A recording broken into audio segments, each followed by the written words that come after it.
तो चलिए रुक करते हैं बड़ी खबर का। एनडीए में सीट बंटवारे का फॉर्मूला तय हो चुका है। बीजेपी जेडीयू की बात करें तो 101 दोनों ही सीटें जो है 101 सीटों पर लड़ेंगी, जहां पर एलजेपीआर यानी कि चिराग पासवान की जो पार्टी है 29 सीटों पर चुनाव लड़ेगी। एचएम और साथ ही आरएलएम 6 सीटों पर लड़ेंगी चुनाव। आज होगा सीटों का आधिकारिक ऐलान। आज पटना में होगी एनडीए की साझा प्रेस कॉन्फ्रेंस। बड़ी खबर आपको बता रहे हैं, जहां पर एनडीए की बात करें तो एनडीए में सीट शेयरिंग किया पूरे तरीके से जो फॉर्मूला था वो तय हो चुका है और सीटों को लेकर भी कुल मिलाकर अब तस्वीर साफ हो चुकी है। जेडीयू बीजेपी की बात करें तो 101 सीटों पर ये दोनों ही पार्टियां बराबर में चुनाव लड़ेंगी। वहीं अगर बात चिराग पासवान की पार्टी की करें यानी कि एलजेपीआर की करें तो 29 सीटें दी गई हैं जिसमें वो चुनाव लड़ेंगे। एचएएम इसके अलावा आरएलएम की बात करें तो 6 सीटें इन्हें दी गई हैं बिहार में जो कि चुनाव लड़ेंगी। तो कुल मिलाकर आज पटना में होगी एनडीए की साझा प्रेस कॉन्फ्रेंस। ऐसे में हो सकता है कि आज कोई एक बड़ा ऐलान भी हो जाए। ऐसे में बीजेपी जेडीयू की बात करें तो 101 सीटों पर चुनाव लड़ेंगी, ये फैसला हो चुका है। बीते दिन आपको बता दें कि केंद्रीय चुनाव समिति की बैठक भी हुई थी जिसमें कि पूरे तरीके से इसको लेकर चर्चा, उससे पहले भी कई बार मंथन हो चुका था सीट शेयरिंग को लेकर, जहां पर जितने भी दल एनडीए में हैं उन्हें मनाने की पूरी तरीके से कोशिश हो रही थी कि उन सीटों पर वो मान जाए। और ऐसे में देखिए चिराग पासवान, क्योंकि जब हमने देखा था पिछले चुनाव में वो अकेले ही लड़े थे, पूरी सीटों पर चुनाव लड़े थे, लेकिन अब उनके हिस्से में 29 सीटें आएंगी। एचएएम एलएएम आरएलएम की बात करें तो 6 सीटें इन दोनों ही पार्टियों को दी गई हैं। तो आज होगा सीटों को लेकर पूरे तरीके से तस्वीर साफ, यानी कि प्रेस कॉन्फ्रेंस होगी, ये साझा प्रेस कॉन्फ्रेंस होगी। एनडीए में सीट बंटवारे का फॉर्मूला होगा कि ये जो सामने आई है कि आखिरकार कितनी सीटों पर चुनाव लड़ेंगे, ये तस्वीर भी पूरे तरीके से साफ हो जाएगी। तो आज होगा सीटों का आधिकारिक ऐलान।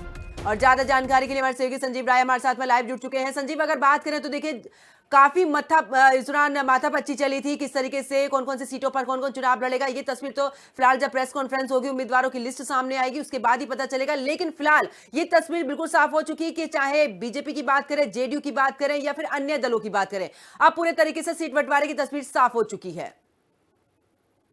देखिए, मैंने पहले भी कहा, हिंदी खबर लगातार ये बताता रहा है और मुहर भी लगी है। हम लगातार ये कह रहे थे कि जीतन राम मांझी को 8 से 10 सीटें, लेकिन 6 सीटें उन्हें मिली है। चिराग पासवान के बारे में लगातार मैं कह रहा था कि 25 से 30 सीटें, 29 सीट लेने में वो हासिल हुए हैं। और जहां तक आरएलएम का बात है तो उन्हें भी 6 सीटें दी गई। लेकिन जिस तरह से सीट का बंटवारा हुआ, सीट शेयरिंग दिल्ली में सब कुछ मंथन होकर ये नतीजे सामने आए। जीतन राम मांझी का एक बयान आता है कि इसका खामियाजा भुगतना पड़ेगा। समझिए बात को, नाराजगी बहुत है और ऐसे में अभी खेल बहुत सारे बाकी हैं। सीट शेयरिंग तो हो गया, लेकिन अब सवाल उठता है कि बीजेपी के कई सीट्स हैं जहां की बहुत सीट जो है लोजपा आर को गया है। हिसुआ विधानसभा की अगर बात करें तो वहां से बीजेपी के जो नेता है अनिल सिंह, पुराने समय से लगातार रहे, पूर्व विधायक रहे हैं, वहां पर एलजेपी को टिकट दिया गया है। गोविंदगंज है, ब्रह्मपुर है, ये चिराग पासवान सीटों की हम बात कर रहे हैं। वहीं आज जो है प्रेस कॉन्फ्रेंस, जब साझा प्रेस कॉन्फ्रेंस होगा उसमें इन सीटों पर चर्चा होगी, किन सीटों पर कहां से और कैसे लड़ा जाए। और ऐसे में मैं पहले भी बता रहा था कि जो पेच है वो बीजेपी की सीटिंग सीट्स पे है, जेडीयू की सीटिंग सीट्स पे है, और वो पेच अब खुलकर सामने आ गया है।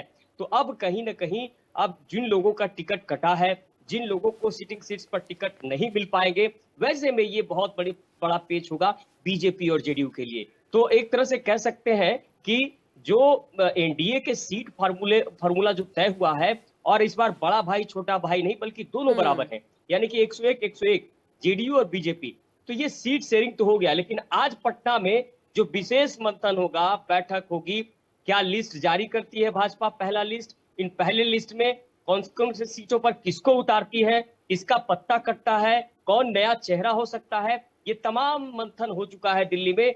बस यहाँ जो है साझा प्रेस कॉन्फ्रेंस कर बिल्कुल संजीव, और शाम का इंतजार है जब साझा प्रेस कॉन्फ्रेंस होगी। बहुत बहुत शुक्रिया संजीव हमारे साथ जुड़ने के लिए, तमाम जानकारी साझा करने के लिए।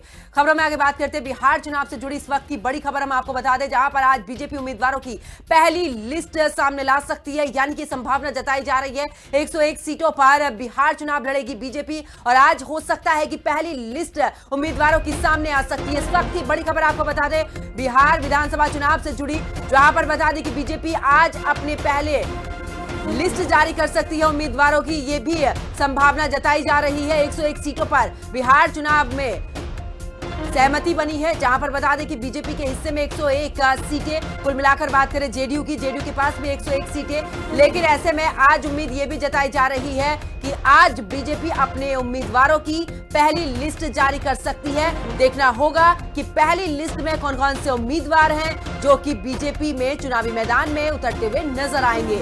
और इस पर भी निगाहें बनाए हुए है हिंदी खबर। और देखिए आखिरकार हिंदी खबर की जो जिस तरीके से दिखा रहा था आंकड़े की, आखिरकार 101 सीटें जो हैं वो बीजेपी को मिल सकती है। और देखिए उसी पर मोहर लगी है। कुल मिलाकर एक कयास तमाम समय से लग रहे थे, लेकिन अब आखिरकार इसे बीजेपी की अगर बात करें तो बीजेपी के हिस्से में 101 सीटें आई हैं। इन 101 सीटों को लेकर आज पहली लिस्ट जारी हो सकती है उम्मीदवारों की, क्योंकि तमाम स्टार प्रचारक बीजेपी की तरफ से तैयार है, जो कि अब चुनावी मैदान में प्रचार करते नजर आएंगे। चाहे प्रधानमंत्री नरेंद्र मोदी की बात करें, गृह मंत्री अमित शाह की बात करें, या फिर उत्तर प्रदेश के मुख्यमंत्री योगी आदित्यनाथ की बात करें, तमाम स्टार प्रचारकों की लिस्ट तैयार हो चुकी है। एक एक करके चुनावी मैदान में नजर आएंगे जब चुनावी रैलियां करेंगे और ऐसे में हुंकार भरते नजर आएंगे। लेकिन अगर सीट बंटवारे की बात करें तो फिलहाल वो तस्वीर भी साफ हो चुकी है। 101 सीटों पर बीजेपी चुनाव लड़ेगी और साथ ही पहली लिस्ट आज जारी कर सकती है। ज्यादा जानकारी के लिए हमारी सहयोगी कंचन अरोड़ा हमारे साथ में लाइव जुड़ चुकी है। कंचन, अगर बात करें तो देखिए कुल मिलाकर ये कयास लगाए जा रहे थे, इस बार जेडीयू और बीजेपी बराबर के हिस्सेदार हो सकती है। तो देखिए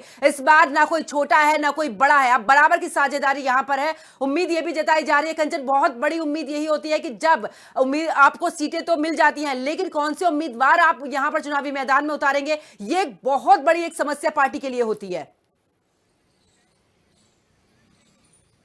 बिल्कुल, देखिए 101 सीटों पर बीजेपी बिहार में विधानसभा चुनाव लड़ रही है, पूरी तरीके से सुनिश्चित हो चुका है। और 101 सीटें ही जेडीयू के खेमे में गई है और चिराग पासवान के खेमे में 29 सीटें गई हैं। लेकिन अगर बात कर ले कि बीजेपी किसको चुनाव लड़ाएगी, तो जो जानकारी उसके अनुसार युवाओं को मौका इस बार बीजेपी सबसे ज्यादा बिहार विधानसभा में देने वाली है, क्योंकि बिहार में रोजगार एक सबसे बड़ा मुद्दा है, बेरोजगारी एक सबसे बड़ा मुद्दा है, बिहारियों का पलायन करना सबसे बड़ा मुद्दा है। और शायद यही वजह है कि आज जब बीजेपी की पहली लिस्ट जारी होगी तो उस पहली लिस्ट में जो नाम की चर्चा हो रही है उसमें युवाओं को सबसे पहले प्राथमिकता दी जाएगी। और इसी के साथ अब बीजेपी बिहार में अपने पूरे वर्चस्व को भी मजबूत करने में लग चुकी है, क्योंकि ना कोई बड़ा ना कोई छोटा, जेडीयू और बीजेपी दोनों बराबर की सीटें ले चुके हैं। और देखना यह भी होगा कि अगर जेडीयू ज्यादा से ज्यादा सीटों पर अपनी जीत दर्ज करती है 101 में, या फिर बीजेपी जीत दर्ज करती है, तो सत्ता परिवर्तन की ताकत वो पार्टी रखती हुई दिखाई देगी,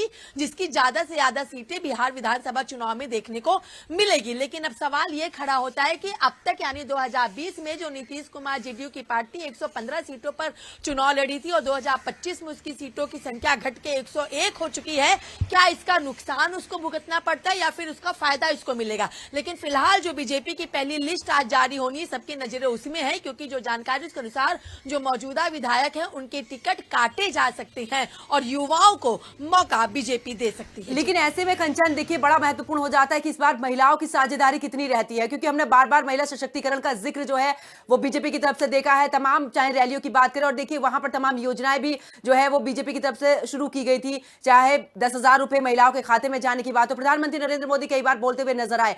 तो क्या इस बार महिला वोट उनकी मतदान इस दौरान प्रत्याशियों की अगर मैं बात करूं, क्या इस बार बड़ी संख्या में बीजेपी की तरफ से लड़ती हुई चुनाव नजर आ सकती हैं?